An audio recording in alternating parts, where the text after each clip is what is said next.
نمسته، به کانال من خوش اومدید. توی این ویدیو قرار با هم دیگه روی انعطاف و قدرت کتفمون کار کنیم.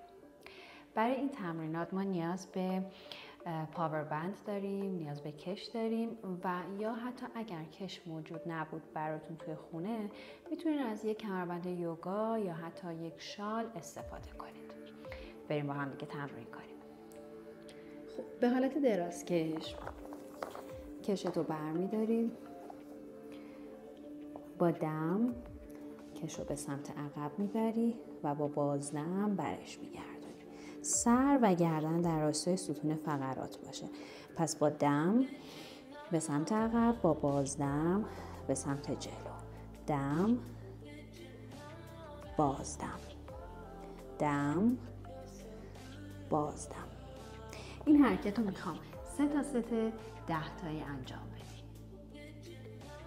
خب حرکت بعدی، من به پشت قرار میگیرم تا کاملا ببینید که عضلات پشتم به چه صورت قرار میگیره توی تمرین.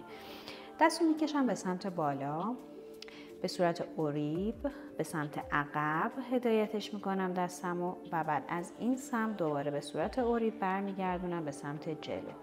دایره میزنم. عالیه. این حرکت رو میخوام 5 دور از یک جهت بزنی و 5 دور هم از جهت مخالفش، به این صورت.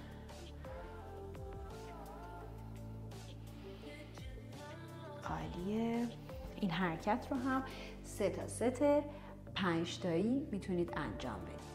خب تمرین بعدی، کشتو از پشت قرار میدی توی این حالت، میکشیش به سمت خودت، برش میگردونی. یه بار دیگه، یه بار دیگه، یه بار دیگه.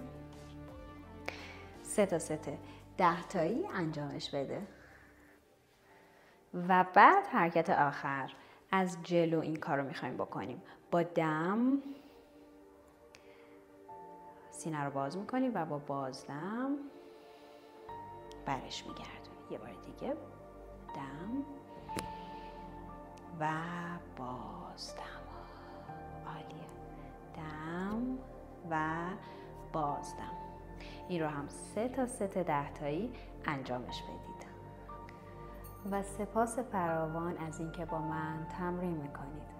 رو سیو کنید و هر روز انجامش بدید. برای من کامنت بذارید و کانال منو به دوستانتون هم معرفی کنید. نمسته.